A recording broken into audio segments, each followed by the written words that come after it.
small liberal arts school with an historical connection with the United Methodist Church, just like Nebraska Wesleyan, so it feels very much at home down in Texas, McMurray. I attended graduate school at Iowa State University and then taught for a few years down in Texas, high school and junior high English, before I went back for my doctorate at TCU, Texas Christian University.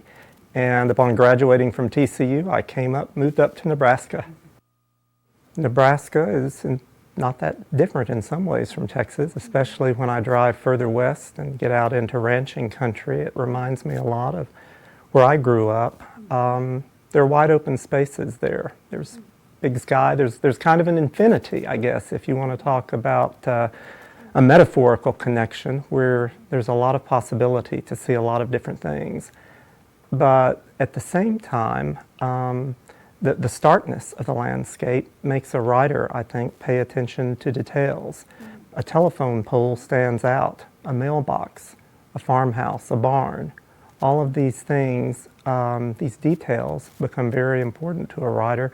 And in my own writing, I think, I like to look for the details, both those that stand out and some that might not be noticed. My parents, of course, I would be remiss not to mention them. My mother's been a constant source of encouragement, and my father, when I was a child, told the greatest children's stories. He would start off with Little Red Riding Hood or Goldilocks or the Three Little Pigs, and then the story would sort of change because I became familiar with them pretty quickly, so he would change them up. And that was great for a child's imagination. There was a book out a few years ago, a couple of books, where writers of children's books had changed up the Three Little Pigs story, you know, where the big bad wolf gets to tell his side of the story. And I thought at the time, my father's now deceased, but I thought at the time, boy, would he have loved that. He could have written it. So that was certainly an influence. My grandparents, both of my grandmothers, my maternal grandmother influenced me by telling me stories about our family. My paternal grandmother, when we would visit her at the farm, would each evening sit down and have me read, I kid you not, by the glow of a light, you know, a lantern, the King James Bible. And she probably maybe had some different ideas in mind about that influence, but it also influenced me, I think, to love the language, because all of those sorts of things really give you an ear for the beauty of language. Really, I guess it was in junior high. In 7th grade, I wanted to get a job. I helped my father, of course. Both my parents were educators. My father was a principal and my mother taught high school business, but my father also made sure that I got out to the farm to help. But when I wasn't needed out there, I wanted to sort of make some money. So as a 7th grader, I marched into our local newspaper office. And this is a community of about less than 1,000 people now. And said I'd like to apply for a job. And I think they were probably greatly amused, but decided to take me on. And they said, "Do you know how to type?" Well, my mother was the high school typing teacher, business subjects, but it wasn't time for her to teach me, but she gave me a typing book. So I went through it and taught myself to type and started working for the newspaper and covered some high school sporting events, as you might expect, but things that went on in the town too. Our little town had a flood on one occasion, which sounds funny for north central Texas, but I was out with my camera taking pictures and interviewing, getting things on that. I got to be the stringer for a murder trial that took place. So I had a lot of great experiences growing up because the people who had come in to operate the newspaper weren't from around there. And so I'd grown up there. My family had been there for a couple of generations at least. So that provided me with an opportunity of having some connections that I guess they were glad to have, and I learned a lot from them. In talking about conversation, I guess I'd have to say people. I love to watch people, pay attention to them. I love to converse with them.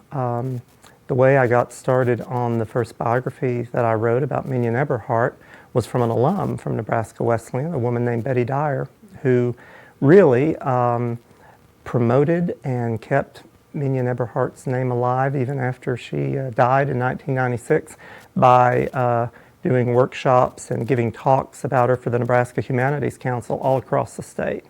So one year, Betty had decided that it would really be good to feature Mignon Eberhart at homecoming. Mignon had been a member of one of the sororities on campus, and or an earlier version of it. So she came and talked to me about this, and then later I helped out with a kind of a murder mystery theater game that some folks took part in during the homecoming festivities. And then later Betty said, don't you think it would be good for someone to write a biography about Mignon Eberhart? And I said, sure. And Betty said, well, wouldn't that be something you would like to do? And as I thought about it, I thought, well, sure. So my plans is, with my first sabbatical, had been to go back to Greece, but I ended up making it a sabbatical here in the U.S.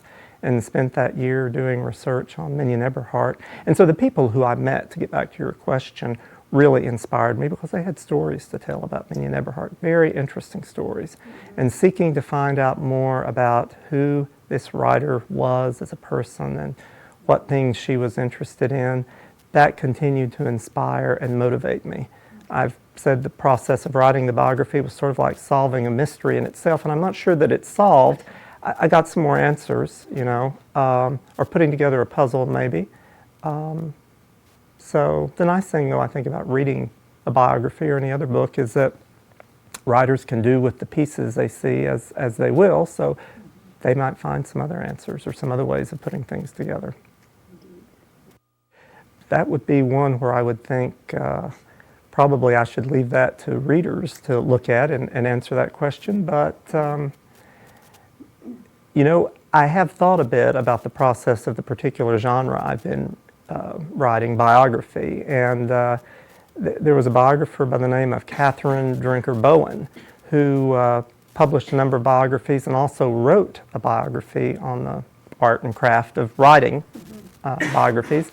And she said, you really need, a writer of biographies really needs to know when to stop, which was good advice for me to read. My students sometimes think that. I tell them professors aren't called professors for nothing. We sometimes profess and profess and profess.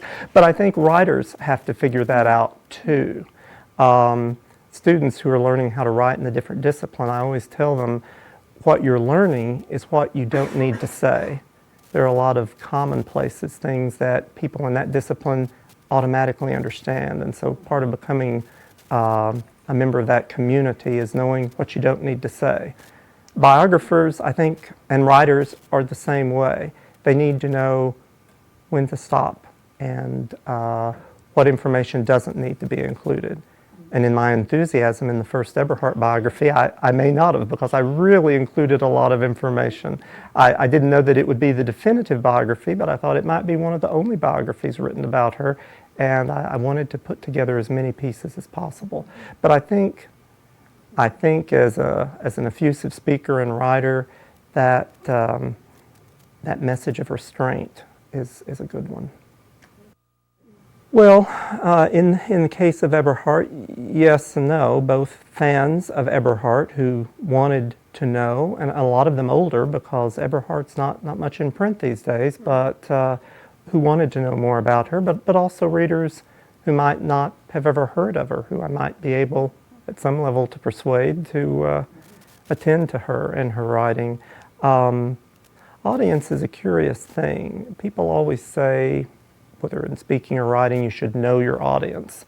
And it's difficult because if you start looking for a universal audience, you might fall into stereotyping people, which is kind of a dangerous thing. But at the same time, you can pick an everyman or an everywoman, a friend, someone you know, to look at your writing, to maybe say, you know, I don't follow what you're getting at here, or I'd like a little more information. And I guess if I think about audience, I try to anticipate where might they have questions, where might they need more information, where have I not been clear? And as well, sometimes I suppose writers say things that might offend or distance their readers from them. So then the question becomes, not to be apologetic, if you have something to say, you ought to say it, but you also ought to think about how you can say it in such a way so that all of your audience stays at the table, even if they disagree. And I think that's a challenge. It's something I would hope for. Sometimes people have to leave the table. I'd rather they didn't, but I don't have more particular advice about helping to keep them stay, but I think that's always in the back of a writer's mind. Tell students who are in writing classes that I teach that everyone has a story to tell, and each individual is probably the person best suited to tell that story. Now the trick is to figure out how to tell it and who might want to hear it, and how to reach a wider audience, because I think writers want that.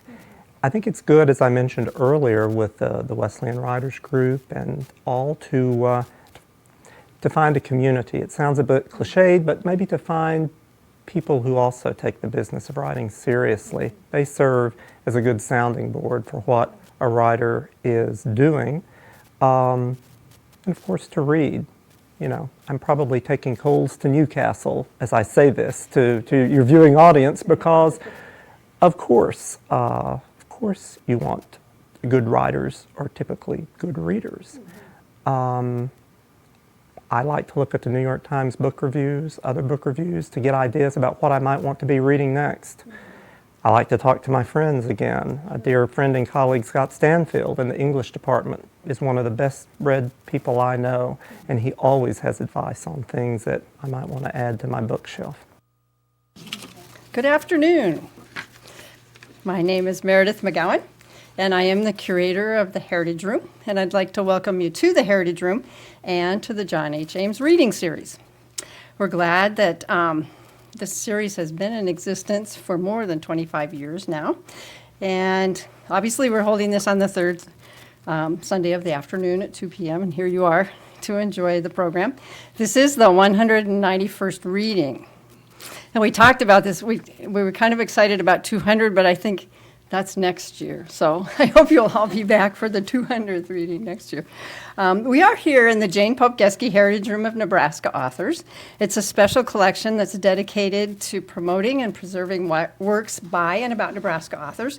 It is a representative collection of about 13,000 volumes, written by more than 3,000 Nebraska authors. You can see plenty of books over there. We also have information files, magazines, pictures, manuscripts. We have artwork on the walls if you look around the room, and other memorabilia as well. And by the way, the Heritage Room is not tax supported. It is supported by the Nebraska Literary Heritage Association, and we'd like to thank the NLHA for the endowment that they established a number of years ago through their volunteer efforts. We do invite you to come to the Heritage Room during our regular public service hours. We're open Tuesday through Friday from 12 to 3, and on Sundays from 2 to 5. And actually, this is public service hours right now. We're all sitting here in the room, and we're open. So it's, again, good that you're here. The Ames readings are filmed by 5 City TV, as you've noticed a couple of cameras around the room. And if you're not in the room today and you're watching this on 5 City TV, I want you to know that we're on the 3rd floor of Bennett Martin Public Library at 14th and N Streets downtown. So today our reader is Rick Cypert. Rick is an English professor at Nebraska Wesleyan University, and he's been there since 1987, I believe. He hails from Texas. He has degrees from McMurray College, Iowa State University, and Texas Christian University. Somewhere along the line, he became intrigued with Nebraska mystery writer Mignon Eberhart, and I'm sure that he'll let us know how that came to be. He's written a biography about her entitled America's Agatha Christie. And I notice a display downstairs right now with Agatha Christie, quite a few years celebrating her birth, so kind of interesting that we're calling it America's Agatha Christie, Mignon Good Eberhart, Her Life and Works. The book was published by Susquehanna University Press in 2005, and he also has co-edited a collection of her short stories called Dead Yesterday and Other Stories by Mignon G. Eberhart. That was published by Crippen and Landru's Lost Classics series in 2007. Now, clearly he's interested in mystery and suspense writers because his other book features Charlotte Armstrong, The Virtue of Suspense, The Life and Works of Charlotte Armstrong. The Lincoln City Libraries, I noticed, does have several copies of Armstrong's Mysteries as well. So there's another opportunity for you to read some mysteries and suspense stories. Meanwhile, though, back to Mignon Eberhart. We're really happy to have Rick here with us today, and if you could help me welcome him, I'd appreciate it. Thank you. Thank you very much, Meredith. Imagine that you have just discovered a corpse on the living room floor of a stranger's house. Never mind the circumstances. In seeking help, you wind up on the second floor of the house. Suddenly, you hear someone enter the house, but help has not arrived. You hide yourself and wait and watch. From Mignon Eberhart's short story, Murder on the Wall. I dared not move. The time to escape was past. I could only huddle there and not breathe and listen to those deliberately ascending footsteps. I did send up a small prayer of thanksgiving that I had worn a dark coat and small dark hat. Strange that they were ascending the stairway so slowly. Strange that Joe appeared to be taking such a time about it. Strange that he had stopped. He had stopped suddenly and glanced upward, and I saw his hand go toward the man following him in a silencing gesture. And he whispered, staring upward toward the shadows above him, staring almost, but not quite, into my eyes. There's someone here. Arnold stopped too. Could they see me? Was Joe staring at me? Was I visible in the darkness, or what was Joe doing? He was staring upward, yes, but straight past me, and his hand was creeping toward his pocket, and he said to Arnold, Look up there, look!" There was a squeal like terror in his voice, and Arnold looked. I wanted to scream a warning, but could not, and Joe had whirled and sprung downward upon Arnold, and there were revolver shots, deafeningly loud, and a hideous dark tangle on the stairway, with the two men writhing and struggling and clawing, and the air full of smoke, and then all at once, the struggle stopped. One man had disengaged himself from the other and was squatting above him so that he looked from my position like an ungainly, clutching brown spider. There was an instant's silence. A kind of bubbly scream choked at its beginning and inconceivably dreadful in that dark, forbidding house, and silence again. And then the other figure seemed suddenly to relax and drop away and roll downward a step or two before it stopped, lolling against the railing with its dead face downward. The squatting spider-like figure waited a moment, panting heavily. Then slowly it reached up to the railing and pulled itself staggeringly upright, and still staring, wiped its mouth slowly, and then sent a long searching look into the room below, a look that sought in terror and hideous suspense for a possible witness to the thing he had just done. His face was now in the light, and it was Joe who had survived, Joe who had done murder under my very eyes. And it was at that instant that I made my second and all but fatal mistake. I had leaned out in involuntary horror to look, and I had not drawn back into the friendly shadows. My face was thrust over the railing and into that dim realm of twilight, and all at once that ugly, searching look leaped upward, and this time full and consciously into my eyes. For a sharp, terrible second, his gaze there in the light plunged into mine. Then he and the stairway and the area of light vanished from my view, and I was running toward the back of the hall. I shall never know how I got down from that ladder and how I stirred my terrified nerves to motion. It was, I suppose, instinct, self-preservation, stronger than any other instinct, stronger even than terror, far stronger than reason, for I had not stopped to reason. Fortunately, the struggle with the man he had murdered had carried them both downward on the stairway. And it was also possible that the shock of seeing what must have been to him a white and ghostly face peering out of the shadows he had thought empty of all eyes, for his ruse to distract Arnold's attention from himself had been only a ruse, I knew that. The shock of that knowledge had betrayed him into a moment of inaction, a precious moment, nearer half a moment, which permitted me to pass the head of the stairs before he could reach it. The hall was black and narrow. I could feel the walls on either side with my frantically groping hands. Subconsciously, I must have been hoping for the possible back stairway. Then I knew he had bounded up the steps and reached the hall and was following me, nearer with every gasping breath, for he was familiar with the house, and I was not. I dared not delay, dared not hesitate. There in the blackness, I brought up against the door at the very end of the hall. My frenzied hands found its latch. I did pause the fraction of a second to explore with my foot. It meant nothing at first, and then I discovered stairs, descending. Somehow, my hands groping along the wall on either side of the stairway, I started down. I was obliged to go slowly. After all, it would profit me nothing to fall and break my neck. Behind me, from the top of the stairs, there was suddenly a hoarse and enraged exclamation. I guessed that my pursuer had collided with the edge of the door, which I had left open. I hoped he was stunned, but it didn't more than halt him, for almost immediately I heard his footsteps on the stairs. But even the brief pause had helped. I had reached blindly the foot of the stairs, groped into the darkness before me, found the swinging door, and fumbled my frantic way through it and into the blackness of the space beyond.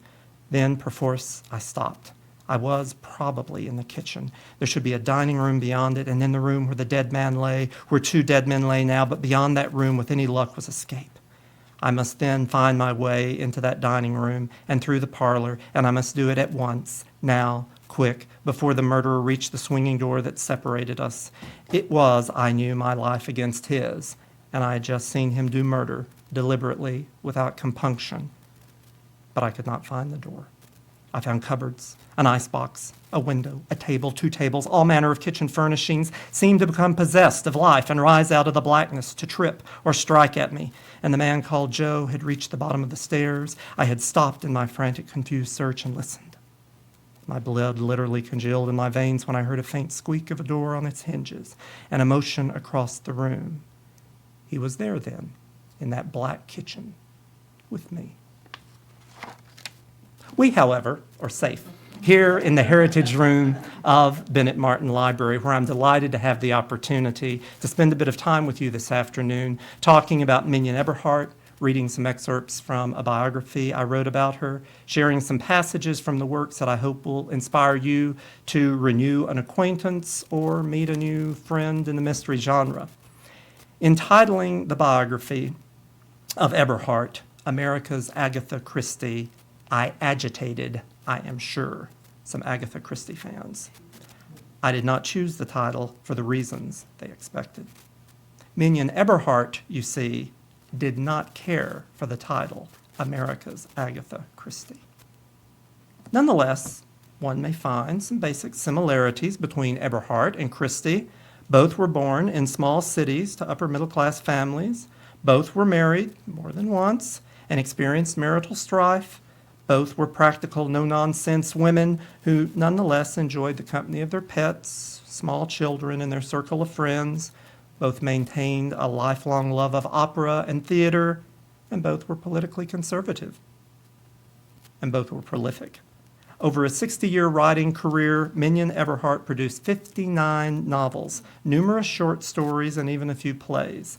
For Christie's effete Belgian detective Hercule Poirot, Eberhart gave us Lance O'Leary. Where Christie presented the proper but direct Miss Jane Marple, Eberhart introduced a no-nonsense Midwestern nurse named Sarah Keat. Both writers loved to bring together a cast of characters, many to the manner born, others with exotic pasts, in order to see how they would navigate when placed in a sea of murder and mayhem. Well, while setting, character, murder weapon, and motive may draw Eberhart and Christie together, various traits and certainly name recognition separate them as well. Nonetheless, the Miami News book reviewer who coined the moniker America's Agatha Christie certainly endeared himself to Eberhart's trade paperback publishers, who thereafter quoted the Miami News on each Eberhart cover.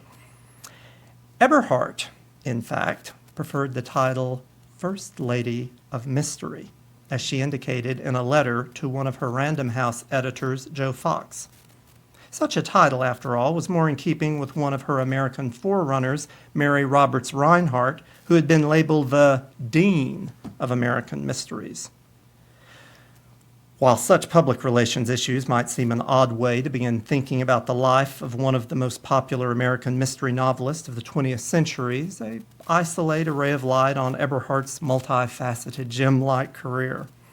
In 1942, Harry Mall, Eberhart's Random House editor, who was also a Nebraska native born in Fairmont, writes a memo to Franklin Spear in the advertising department to remind him not to promote Eberhart's latest novel alongside that of another recent mystery novel, explaining that part of the contractual agreement when Eberhart changed publishers from Doubleday to Random House included the caveat that her novels were not to be listed with those of other female mystery writers, either in newspaper advertisements, nor certainly not on the back dust jackets of her own novels. Clearly, Eberhart did not want to be part of a group of female mystery writers, most of whom were younger and newer to the world of publishing than she. As an older established writer who published her last book in the 1940s, Mary Roberts Reinhardt was no threat. The public could view her as a mentor, even though she and Eberhart knew each other only slightly. For much of the 20th century, especially the first half, Mignon G. Eberhart was one of the best-known female writers in America. Born to a middle-class family in University Place, Mignon G. ultimately dreamed of a different kind of life, one she would live and one she would write about. The former in luxurious settings of penthouses and estates, the latter an elegant world into which murder intrudes. Born in 1899, Mignon G. attended Nebraska Wesleyan University and later married a young engineer from the University of Nebraska, Alan Eberhart, from York, Nebraska. The two embarked upon a whirlwind life that took them around the globe, settling and resettling in such varied locales as the sandhills of Nebraska, suburban Chicago, the Alpes Maritimes in France, vacation resorts in Florida, wartime Washington, D.C., a military base in Nevada, New York City, and suburban Connecticut. She must have been a great friend of Mayflower Movers if that company was around then. In each of these residences and throughout her travels, Eberhart took careful note of her surroundings as a means for creating realistic and atmospheric settings for which she was known. Likewise, her contacts in the publishing world introduced her to people, artists, writers, entertainers, the wealthy and Vanity Fair celebrities who would inspire her as she created characters who populated the often opulent, sometimes homey settings into which she placed them. And I can mention maybe during a Q&A session, Elsa Maxwell, if you remember that infamous columnist who inspired Mignon Eberhart in one of her novels. Ever the practical Midwesterner, Eberhart also created spunky, determined characters who won the admiration and faithfulness of a nationwide reading audience who eagerly awaited the next serial installments in newspapers and magazines, as well as the latest novels by M.G. Eberhart, who of course began that way as other female writers who have used initials have done so. Eberhart, who began writing in the 1920s, drew initially on brief hospital stays right here in Lincoln to create the setting and medical personnel characters for her earliest short stories and novels. In one of her earliest works, if not the earliest, titled The Dark Corridor, features a nurse named Mary Eden who discovers murder afoot in the hospital where she works. Another early work, The Eastring Murder, which is included in the collection to which Meredith alluded, presents a protagonist nurse with the lovely name of Melvina Standish, who solves a mystery that takes place outside of a hospital setting. These instances of no-nonsense single women of a certain age would ultimately be developed in the recurring character of Nurse Sarah Keat, who appears in 7 of Eberhart's novels and many of her short stories. Nurse Keat and her acerbic wit were an immediate hit with Eberhart's reading audience, as the following passages demonstrate. And if you will excuse me, I am taking allergy medication and very dry, so I'm going to...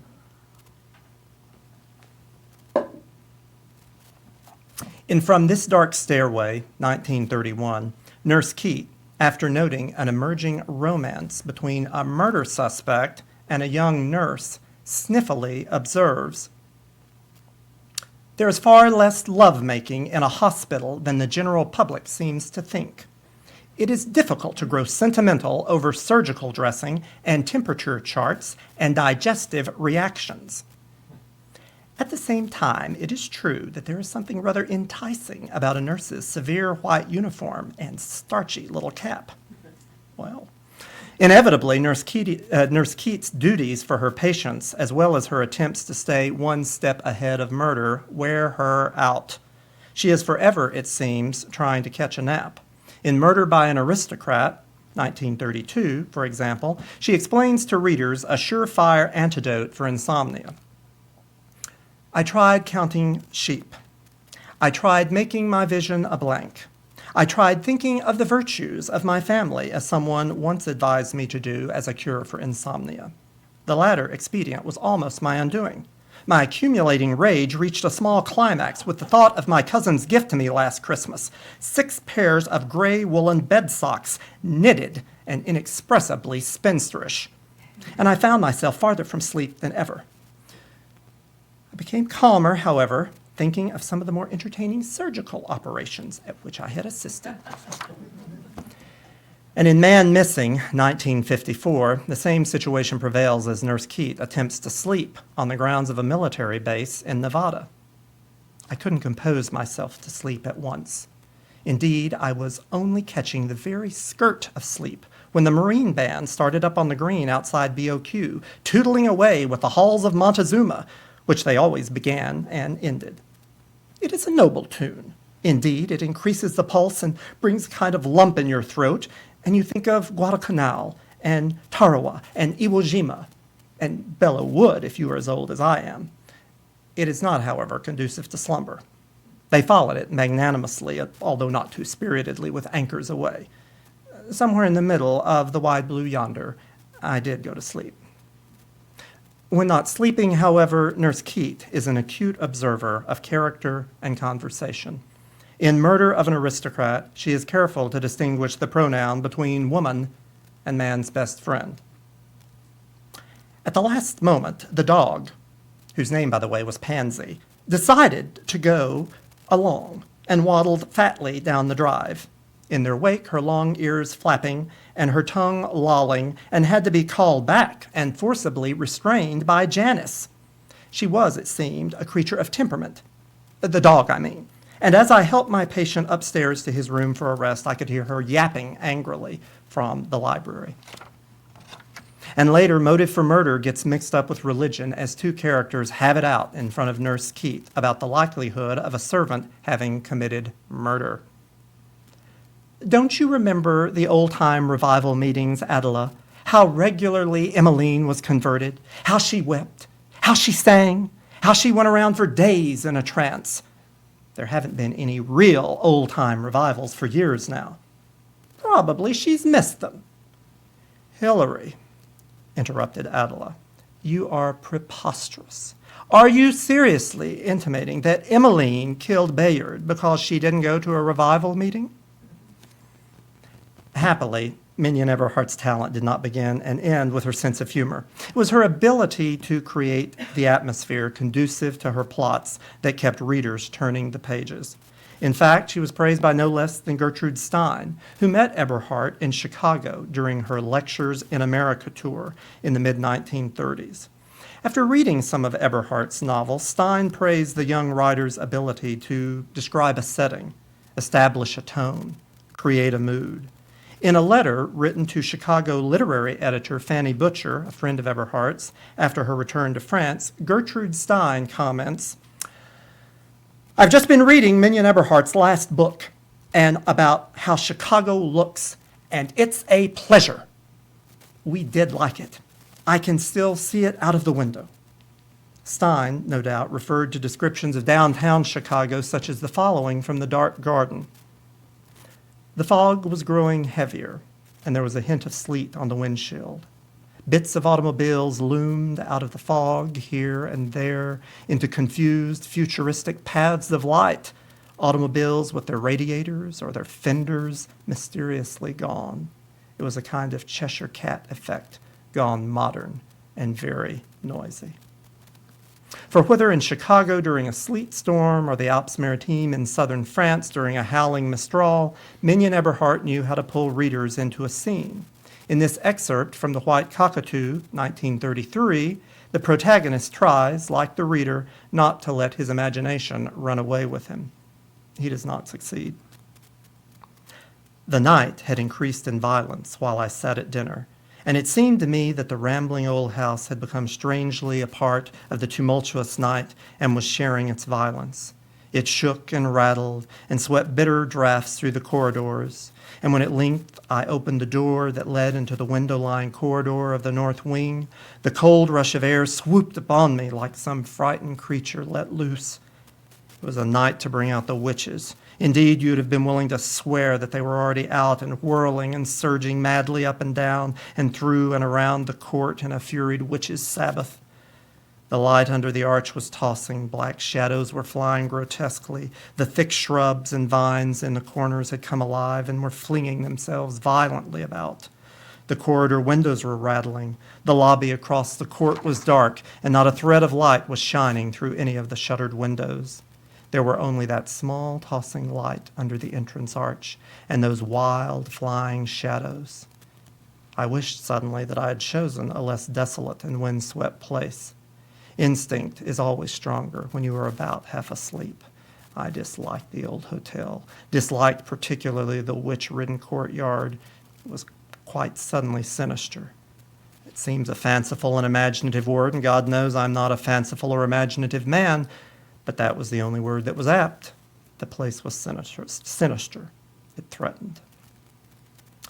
Suspense, of course, requires more than a creepy setting, disagreeable characters, a weather, and a suspicious cast of characters. A writer builds suspense by letting the reader experience isolating moments with the protagonist, in which the thought processes of both reader and character are set loose to consider a variety of not so pleasant possibilities. Perhaps one of Nebraska's greatest influences on Mignon Eberhart was its landscape and the isolation that she experienced while living with Allen in the northwestern part of the state. Like writers before her and since, she was attracted to and repelled by the stark beauty of the sand hills where the wind blows, often unceasingly, and endless topographical waves meet each other in hypnotic motion. Eberhart recognized that the atmosphere provided by nature, one that isolates an individual, whether in the sandhills, the coastal plains, the big piney woods, or even a snow-covered and deserted city street, would be an image that anyone, rural or urban, could understand. In Eberhart novels, the isolation may be that of sleep and dreaming, of exploring an unknown or dangerous locale, of observing things that are out of place or missing, or of suddenly encountering the unexpected. When the protagonist realizes that she's no longer alone, that the tension of being isolated has been broken by an intrusive presence, the terror begins. In Speak No Evil, the character Elizabeth realizes the presence of such an intruder following her on the grounds of an estate in the hills above Montego Bay, Jamaica. And then began that stealthy, horrible stalking. From black shrub to black shrub, taking care lest a twig slip below one's foot, lest a protruding branch catch at one's skirt, listening always for a twig to snap below another foot, for the rustle of a body slipping between wet, thick foliage. She had no way of knowing who followed her. She only knew that it was murder, quite determined and quite ruthless. She crouched down a little so her face would not show white in the dusk, and again listened, and a branch snapped quite close. She held her breath, and something moved on the other side of the screening thick foliage. Cautious footsteps went on, past the tree, and then came back. The sounds were less cautious. A branch was pushed aside, and Elizabeth saw it spring back into place. And all at once, something like a hand, gloved and dark, came gliding through the thick branches toward her. Does the stalker catch Elizabeth? And if he does, what does he do with her? How does he dispatch her? What, in other words, about murder? So for the bean counters among you, I have a few figures from the Eberhart canon of novels. Out of 59 murderers, 50 are men and 9 are women. The Eberhart women who murder do so naturally for a variety of reasons: to protect their family, to clear a path to the man they desire, to avenge themselves against a man, to protect their men, or to protect themselves. Nor are these women faint of heart in their choice of weapon. Only one uses poison. The rest freely employ guns, knives, and heavy objects for striking their victims. In spite of a New Yorker cartoon by Eberhart's friend Helen Hokinson, whose father had been the president of University of Illinois, Mignon Eberhart only employed poison as a murder weapon in 7 novels. In contrast, gunshots account for 35 times, knives 9, a blow to the head 7, shoves from boats, buildings, and terraces 5, strangulation and smothering 3, and automobile hit and runs 2. The murder victims are more often men, 75, than women, 35, and blue-collar workers, especially servants, are nearly as likely to be offed as those from the upper class, or in a professional field such as lawyers, doctors, bankers, judges, business executives, politicians, and sad to say, even an opera singer. Some of the motives for murder include inheritance, 11 times, affairs of the heart, 7, blackmail, 7, embezzlement, 7, theft, 6, protecting a secret, 5, and revenge, my favorite, 4. Some of the clues that enable the detective to solve the case may be related to a weapon, disguise, timing of events, nonsense words that are finely understood, or even resemblances and anagrams. Well, that's a little obsessive to be counting all of that, but in case you were wondering. If not America's Agatha Christie, or the First Lady of Mystery, then who exactly was Mignon Good Eberhart? A prolific writer of popular fiction? A shrewd businesswoman who wrote to live? A romantic continually returning to her typewriter to reconcile conflicting notions about love and romance? A small-town Midwesterner determined to protect her privacy? A lady of the old school who prized style, good manners, and the social graces? A no-nonsense woman of the world with a wicked sense of humor? An artist who transformed events in the world around her into motives for murder? No doubt one could find arguments and evidence for all these characterizations of Mignon Eberhart. But Eberhart, by rarely reflecting in print about her own character, and then only in a publicly constructed ladylike ethos, answers the question by her silence. I think we may best understand Mignon Eberhart by considering the fascination that several of her characters have with mirrors. In The Dark Garden, for example, protagonist Katie Warren glances at the mirror to watch events unfold. In the lounge, the mirror was making fleeting reflections of blue uniforms and of Sergeant Caldwell's shrewd round face. Fanny was there too, silent except for the occasional faint tinkle of beads and somehow resentful. There was Clarence, who looked tired and a bit blurred around the edges. Mina Petrie sat in an armchair, white and cold, except for the fierce heat in her glowing dark eyes. And Friquet, the cat, was a blue-gray cloud in Mina's arm. Chris, a dark bulk, unbelievably silent and lithe, was prowling in the background. In this passage, we find a way, even if simple, to describe Mignon Eberhart that we might agree upon and that she might well have appreciated: a mirror. An observer, Mignon Eberhart sought to reflect human behavior, refined and vulgar, that she found in the world around her.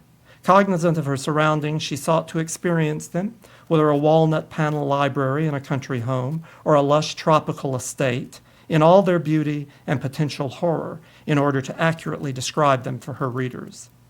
The reflections that Mignon Eberhart provides, like an antique looking glass, sometimes blur the edges of a character or event, foregrounding and backgrounding individuals, but always providing a tableau and answers if readers know where to look. Mirror-like in her writing, Mignon may well have avoided gazing at herself or her life too closely, preferring to blur the images. She was not the daughter of the Iceman, therefore. Her father was the owner of a small manufacturing company. She did not grow up in a small suburb of a little Midwestern capital city, but as many of her book jackets state, a Western University town. She wrote not only, as she claimed, to pass the time while her husband was off building bridges, but also to create a kind of physical intimacy that was missing from her own life. She traveled, wondering as she arrived at each new exotic locale who she would see when she looked in the mirror, M.G. Eberhart, internationally published mystery writer, or Mignonette Good, the shy, quiet girl from University Place. Mignon Eberhart certainly did not see America's Agatha Christie reflected in the mirror. She was far too competitive, far too American to invite or enjoy that comparison. In fact, as I suggested earlier, by expressing her pleasure at the moniker First Lady of Mystery, Mignon Eberhart tells us something about herself. A First Lady, after all, is numerically speaking incomparable. She is also, by some definitions of the title, the wife of an important man who sees to the matters of state while she creates the environment, the backdrop to his success. In her role, she is observed, but is more easily able to observe the figures, both great and near great, who enter her husband's sphere. And in those observations, multifaceted images reflected from multiple mirrors in the room, she may detect unguarded moments of sincerity that fuel her knowledge of human nature. Thank you for attending today. I have a handout with a list of Eberhart's novels and collected stories for each of you that Meredith has at the back of the room, with a few recommendations to get you started if I've persuaded you today to give the fiction of Mignon Eberhart a try or a reread. Thank you.